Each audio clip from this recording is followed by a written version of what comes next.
December 7th, 1941,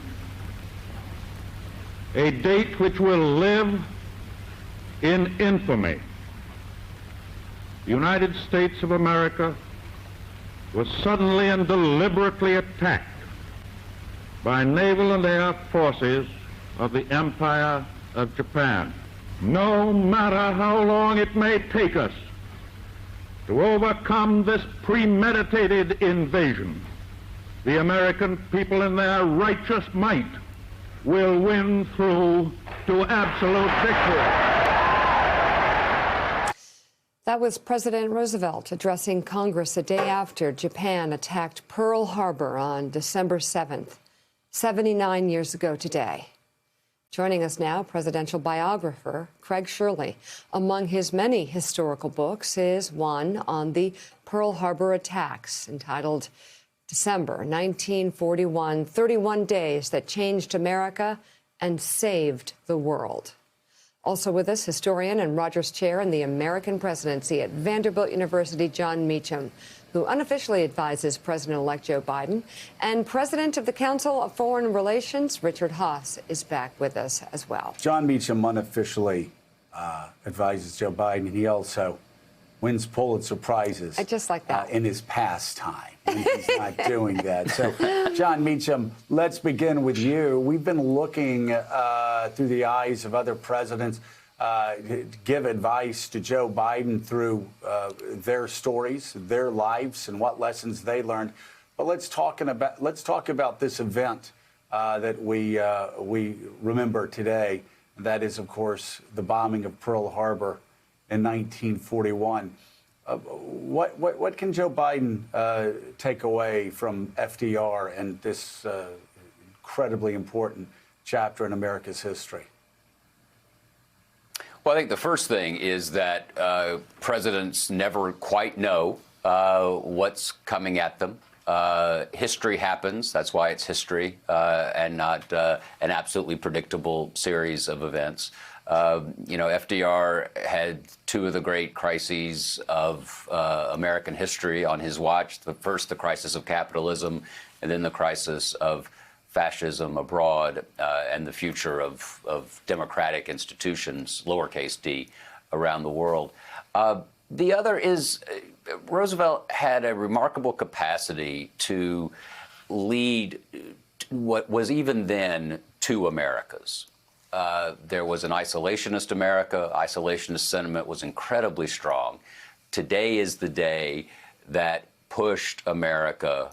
This is a very important point. America did not decide, you know what, we're going to go save the world for liberty.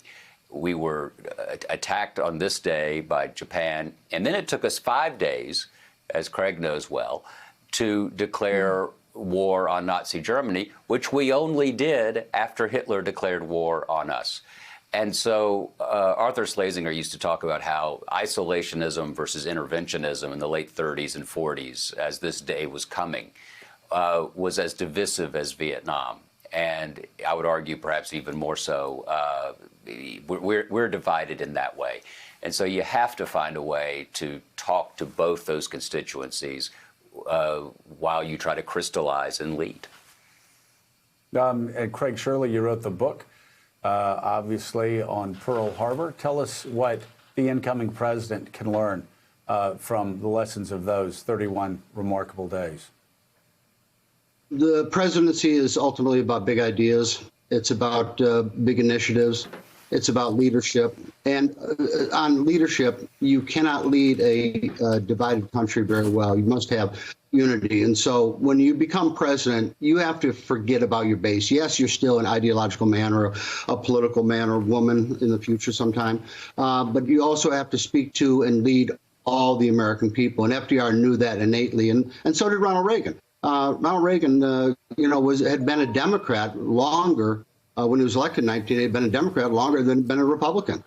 And so he often made appeals, and that's what produced the Reagan Democrat, because he made cultural appeals to Democrats, ethnic Democrats in the cities. But he knew that A president can't just lead from his base. He has to lead from a sizable majority of the American people. And if you look at the history of the American presidency, most successful presidents led from a majority of the American people, not just from their base.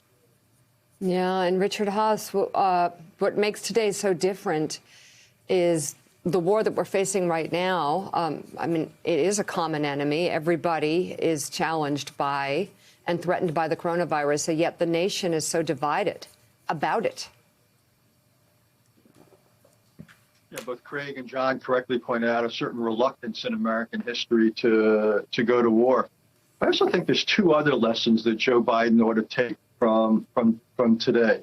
One is the risks of preventive strikes. Japan won the battle that day, but Japan lost the war that day as well. What it did was, rather than sap American morale, it actually brought Americans together, generated an enormous war effort. So it's a real lesson that preventive attacks, it's easier to start wars than it is to finish them. The other is one on us, which is the danger of assumptions and intelligence. And almost like the way Israel got attacked in 1973 by the Arabs, they weren't looking for it.